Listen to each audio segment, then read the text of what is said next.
हम लोग साधक हैं, इसलिए ये अनिवार्य है ये देखना कौन क्या कर रहा है, इससे मेरा कोई लेना देना नहीं।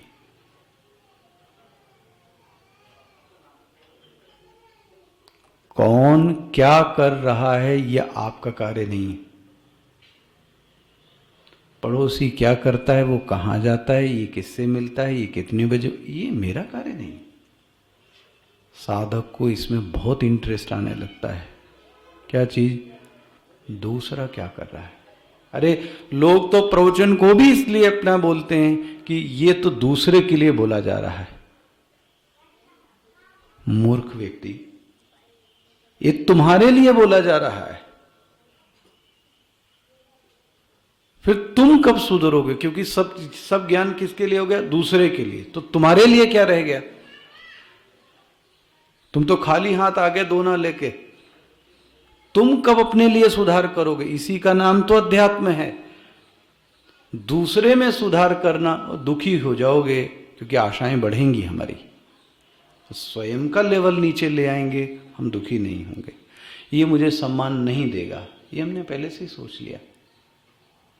देता तो ठीक, नहीं देता तो कोई कष्ट नहीं। तो हमें अपने में ही तो सुधार करना होगा। इसलिए सबसे बड़ी चीज समता, और ये साधक की समता चित्त में याद रखना है। कह किम कर्मा इति अव्यापृत बुद्धि। ये साधक कौन क्या कर रहा है, मुझसे इसका कोई लेना देना नहीं। वाह! बुद्धि में ये जो झंझावाट होते ना इतने सारे, सब बच गए क्योंकि आप इधर उधर नहीं देख रहे हो। भक्ति में इसी को कहा, कोई कहता है योग करो, कोई कहता है प्राणायाम करो, कोई कहता है वेदांत पढ़ो। यही है ना? कोई कहता है योग करो, कोई कहता है प्राणायाम करो, कोई कहता है ये जप करो, कोई कहता है ये करो। तो गोपियों ने उद्धव को यही कहा, उद्धव मन नाही 10-20, एक हतो सो गयो श्याम संग। यदि 10 जगह लग रहा है, इसका मतलब 10 मन है, और इससे यह भी सिद्ध होता है कि आप किसी के नहीं हो। ले, सुंदर, अति सुंदर। एक ही था महाराज, वो तो कोई लेके चला गया, अब इस जीवन में दूसरे को तो वो मिल नहीं सकता।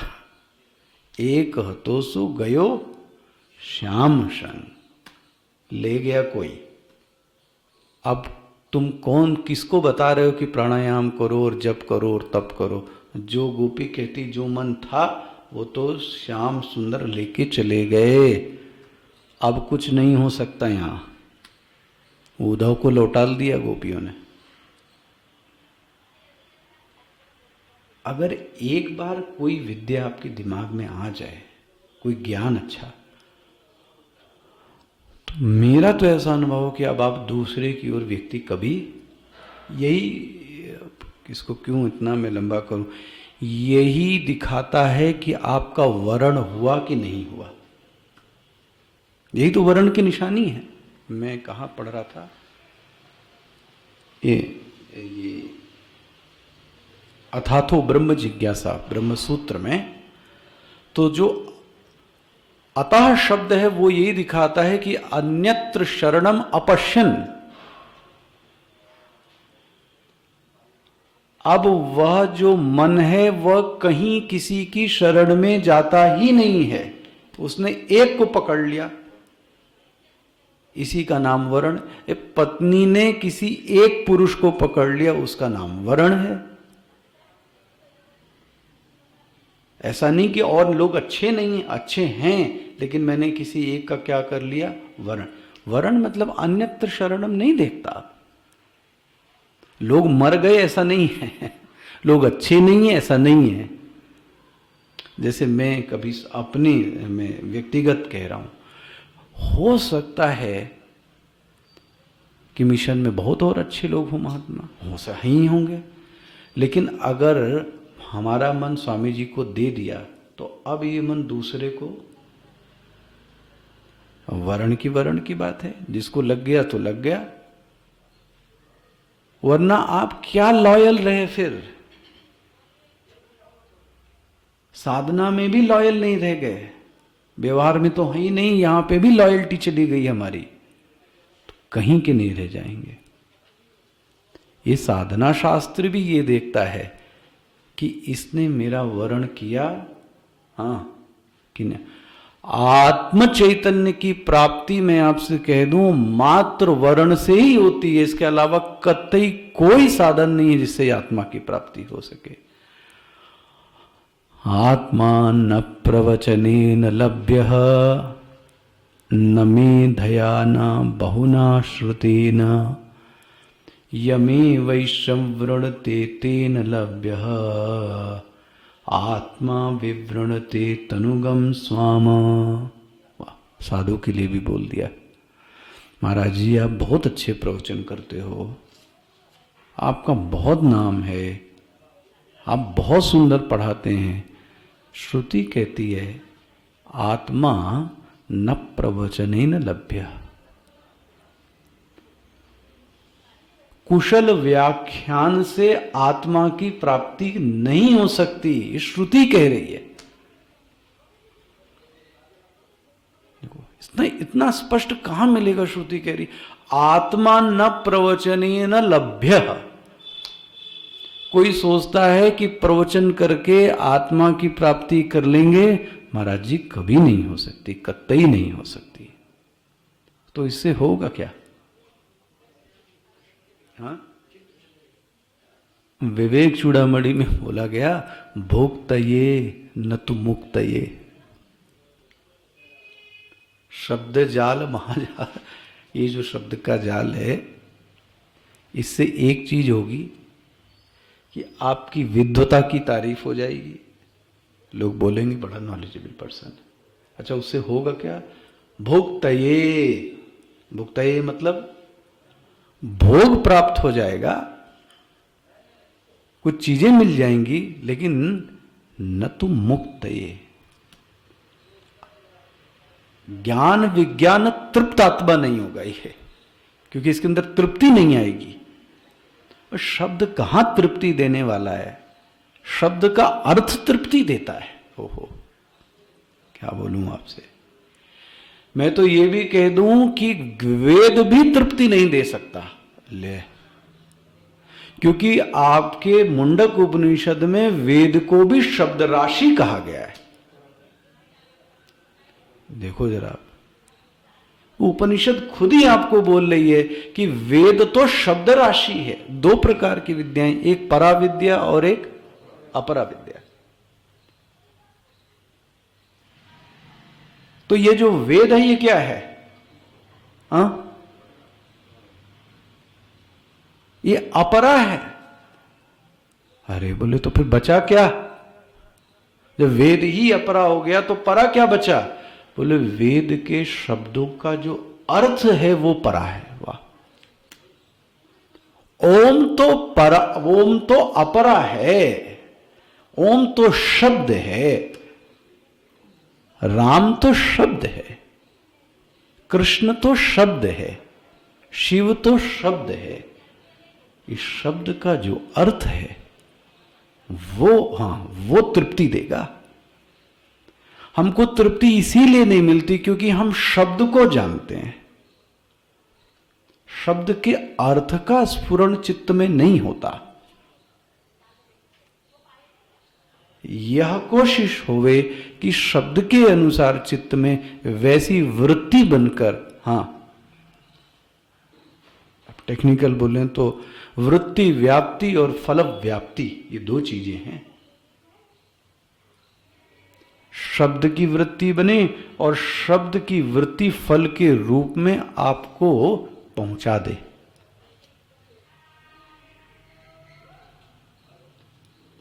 तब तृप्त होगा। शब्द से तृप्ति नहीं हो सकती, इसीलिए क्या कहा गया? भोक्तये। विद्वता आपको भोग दे सकती है, मुक्ति नहीं दे सकती। मुक्ति किससे मिलेगी? शब्द के अर्थ से। लट डाले, लोग आपके बैनर टांग लेंगे, फोटो रख लेंगे, दिया बत्ती दिखा देंगे आपको, लेकिन आपको खुद को पता है कि आप हो क्या? वो किससे छिपाओगे आप भाई? वो किससे छिपाओगे? और क्या जो मैंने साधना की वो दिया बत्ती करवाने के लिए की? तो बहुत बड़ा छल कर रहे हो आप। इसलिए देखो ना, तृप्त आत्मा, मैं स्वयं में कैसा होना चाहिए? तृप्त होना चाहिए। वही मुख्य फल है। दूसरा क्या करता है वो जाने, करे ना करे। अब तपोवन जी चले गए, आप पूजा करो या ना करो, क्या मतलब? वो खुद में तृप्त थे, ये एक सच है। उसके बाद आप जानो और आपका काम जाने। स्पष्ट होता है। ये साधना शास्त्र को ये सब चीजें बड़ी स्पष्ट तौर पे लेनी चाहिए कि साधक की चित्त में समता होनी चाहिए। कह किम कर्मा इति अव्याप्रत बुद्धि, यह समता अंदर भी होनी चाहिए, ये समता बाहर भी होनी चाहिए। क्योंकि हम साधक हैं, अंदर भी होनी चाहिए, बाहर भी होनी चाहिए। अंदर क्या होनी चाहिए? अंदर और बाहर में क्या हुआ? किसी भी व्यवहार का असर मेरे ऊपर ज्यादा न पड़े। जब आप ज्यादा कर्मी में जाओगे नहीं तो असर भी नहीं होगा। थोड़ा इसीलिए बोलते हैं असंग शस्त्रेण दृढ़ेन छित्वा, काट दो इसको। किसको? इस व्यवहार को। ये कौन है? पेड़ है। याद आ गया? ऊर्ध्वमूल मदशाखम, स्वामी जी ने पढ़ाया पिछली बार। यह जो पेड़ है, पेड़ कौन है? ये संसार है। इसको काटने का एक ही तरीका है, छित्वा, काटो। किससे? असंग शस्त्रेण, असंगता के शस्त्र से।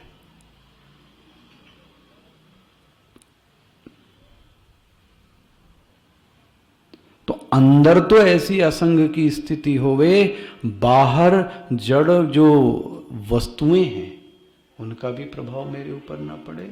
और जो चेतन मेरी ओर दिखाई दे रहा है, जो 9 रिश्ते आपको बताए, कौन कौन से? सूरन, मित्रा, उदासीना, मध्यस्थ, ये जो आपके आसपास व्यवहार बाहुल्य दिख रहा है, इससे भी आपका चित्त कैसा रहना चाहिए? अलग रहना चाहिए। स्पष्ट हो गया? अभी साधक तैयार होता है। अब इस साधक को भगवान कहते हैं भूल कर भी प्रवृत्ति की ओर मत देखना। आहा, ऐसे निवृत्ति के आभूषण से अलंकृत साधक को भगवान योगी की संज्ञा देते हैं। नाम बदल दिया भगवान ने। देखो 10वें श्लोक में उसको क्या बोल दिया? हे योगी। योगी, योगी कौन? बोले ध्याई। ध्याई मतलब ध्यान करने वाला। आहा, ये ध्यान वही कर सकता है जिसने श्रवण और मनन पहले से किया होवे। वाह, देख लेना कितना कितना जीवन इसमें जा चुका। जिसने श्रवण और मनन की साधना नहीं की, वह व्यक्ति ध्यान में कतई नहीं बैठ सकता। आपसे बताऊं, ध्यान में जाके उसको निराशा ही हाथ लगेगी। श्रवण और मनन, ज्ञान विज्ञान शब्द से स्पष्ट हो जाता है कि इस व्यक्ति ने क्या किया है? श्रवण और मनन किया है। इसलिए कह रहा था अज्ञान का नाश श्रवण करता है। तो गुरु से उसने सुना तो अज्ञान का तो नाश हो गया। संशय आ जाते हैं बीच बीच में, डाउट्स, जड़ है कि चेतन, निराकार है कि साकार, और डाउट्स आते हैं बहुत सारे। वो साधना किससे दूर होगी? मनन से। मनन से। मैंने ऐसा, स्वामी जी मनन कैसे करें? बोले जैसे कि गाय और भैंस एक बार चारा ले लेती है, तो ले लेती है वो श्रवण है। गुरु से शिष्य ने गुरु से ज्ञान को ग्रहण कर लिया, लेकिन वो दोबारा तब तक नहीं खाती जब तक कि उसकी क्या ना करे, जुगाली, पागुर उसको पीसती है, वही दूध बनता है।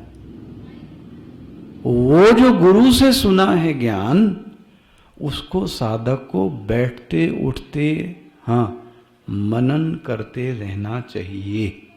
ये उसका मनन हुआ। अब देखो, आप इतने सारे आपके पास काम धंधे हैं, इतना व्यवहार आसक्त चित्त है, तो कहां से मनन हो? मनन न होने का कारण क्या है? मनन न होने का कारण क्या है?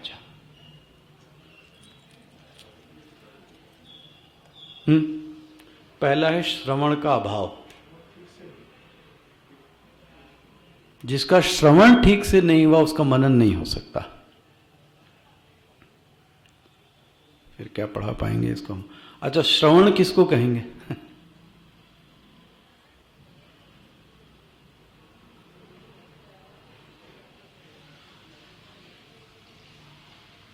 सुनने का नाम श्रवण नहीं है।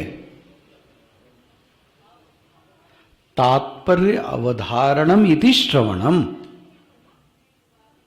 शब्दों को रट लेना ये श्रवण नहीं है। आप छोटे बच्चे को आप बैठा दो, उसको सब याद हो जाएगा जो मैं कह रहा हूं, और शब्दशः आपको सुना देगा, तो आप क्या कहेंगे? इसका श्रवण बड़ा अच्छा हो गया। उसने शब्दों को क्या कर लिया? रट लिया। वो श्रवण नहीं। जब हमने आदर बुद्धि से उस व्यक्ति को सुना, पहली बात तो सुनने के भी तरीके हैं, आपसे बताऊं। किस बुद्धि से सुनते हैं आप? संशय की वृत्ति से सुनते हैं, अपना ज्ञान टेस्ट करने के लिए सुनते हैं, दूसरे का ज्ञान टेस्ट करने के लिए सुनते हैं, समाज में अपने को स्थापित करने के लिए सुनते हैं। सबके अलग अलग है। किस भाव से सुन रहे हो?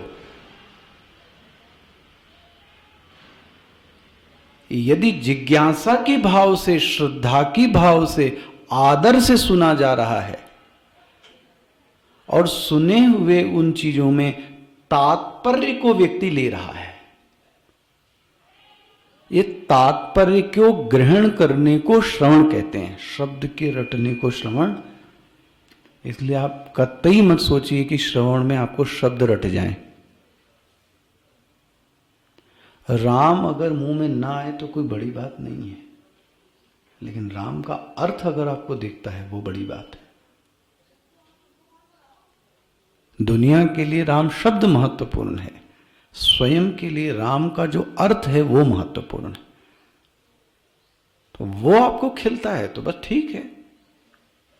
कोई कुछ और कहेगा, कोई और शब्द कहेगा, वो तो अंत नहीं है ना इस शब्द राशि का। तो श्रवण हो गया, ठीक से श्रवण हुआ है, तो मैं आपसे निश्चित कहूं कि संशय तो आएगा। अभी तक हमको आता रहा, आपसे क्या बताएं। ठीक से श्रवण होगा तो संशय तो आएगा। आपस में द्वंद्व चलता है मन में, तो इसका मतलब होता है मनन।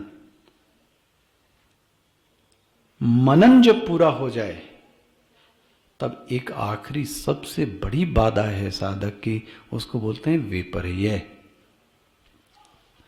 विपर्य मतलब आपको खोलूं, श्रवण में गुरुमुख से सुनने के बाद, मनन के बाद ऐसा लगता है कि मैं ब्रह्म हूं, मैं सच्चिदानंद ब्रह्म हूं, मैं आत्मा हूं, ऐसा लगता है। लेकिन समयांतराल बाद, थोड़े ही समय बाद हमको फिर से लगने लगता है कि मैं सन्यासी हूं, मैं पुरुष हूं, मैं ब्राह्मण हूं, मैं क्या सोच रहा था आत्मा। देखो, ये आप सबका भी अनुभव होगा। अभी अभी गुरु के उससे सुना तो उसमें ब्रह्म का अनुभव हो रहा था, लेकिन समयांतराल बाद, काल के कुछ बीत जाने के बाद उसको लगता है मैं ये नहीं हूं। और वह जो दूसरी वृत्ति बड़ी दृढ़ता, मैं ब्राह्मण, मैं क्षत्रिय, मैं सन्यासी, मैं पुरुष, मैं स्त्री, ले, तब समझना कि ये भावना किससे दूर होगी। ध्यान रखना, इसने श्रवण किया है ऐसा नहीं है, इसको पता है कि मैं कौन हूं, लेकिन फिर भी व्यवहार में जाता है तो चढ़ जाता है व्यवहार इसके ऊपर। इसको बोलते हैं विपर्य। विपर्य मतलब विपरीत भावना, जो मैंने सुना है उससे जस्ट कंट्रास्ट बतली आती है। ऐसे साधक को ध्यान की नितांत आवश्यकता है, और ध्यान की साधना के लिए सबसे प्रथम गुण की जो आवश्यकता है वह है निवृत्ति। स्पष्ट हो गया? यहां पे आता है, अब यहां लाके समाप्त कर रहा हूं। योगी, इस योगी को भगवान भाष्यकार कहते हैं ध्यायी। हे साधक, अब तुम ये मूर्खतापूर्ण बात मत करना कि मैं सुबह ध्यान करता हूं, मैं शाम को करता हूं। देखो, अरे महाराज, ध्यान करने को मूर्खता कह रहे हैं आप? बोले तुम्हारे जीवन में ये मत कहो कि सुबह करता हूं, एकादशी करता हूं, रात में करता हूं। तो देखो शब्द बदल गया भगवान का, सततम। मिचोड़ है ना साधक? अरे भैया, जो बड़ी तैयारी कर रहे हो परीक्षा की, आप उससे क्या बोलोगे सुबेरे पढ़ो? आप उससे वो विद्यार्थी होगा वो दिन रात पढ़ता रहता है। जैसे कि जो धन कमाने वाला व्यक्ति है वो क्या कहेगा, सुबह कमाएंगे, दोपहर में नहीं कमाएंगे, शाम को कमाएंगे, रात में नहीं कमाएंगे। धन कमाने वाले को जब भी धन मिलता है तो क्या करता है, धन, फिर आदमी आती हुई लक्ष्मी को छोड़ता है कोई? जब ये उसके साथ हो सकता है तो साधक के साथ सततम क्यों नहीं हो सकता? तुमको इतनी बड़ी संपत्ति मिली, निवृत्ति की संपत्ति मिली, निवृत्ति की संपत्ति का समायोजन सततम में होना ही चाहिए, वरना मिलेगा क्या फिर? इसलिए भगवान बोलते हैं योगी युंजीत सततम। ओहो, सततम का भाष्यकार ने क्या अर्थ किया, पढ़िए। सर्वदा। सर्वदा शब्द कैसा है, कालवाची शब्द है, समझते हैं ना? सर्वत्र शब्द कैसा है, देशवाची शब्द है। तो देशवाची नहीं बोला भगवान ने, क्या बोला, सततम, सर्वदा। जितना समय तुम्हारा गुजर सकता है वो तुम ध्यान करो। अब हम जिसको ध्यान कहते हैं वो ध्यान नहीं आंख मूंद करके, ओहो, तो फिर नहीं कर पाएगा ज्यादा देर। हो गया? गुने हुए में, सुने हुए में मन को, हाँ, श्रुते है मते है, ये परिभाषा दी थी स्वामी जी, मनसम निवेशय इति निदिध्यासनम। श्रुते है सुने हुए को, मते मनन किए हुए को, गुने हुए को, मनसा मन को, निवेशनम मन का निवेश करना, इसको ध्यान कहते हैं। कल देखते हैं आगे। ओम पूर्णमदः पूर्णमिदं पूर्णात् पूर्णमुदच्यते पूर्णस्य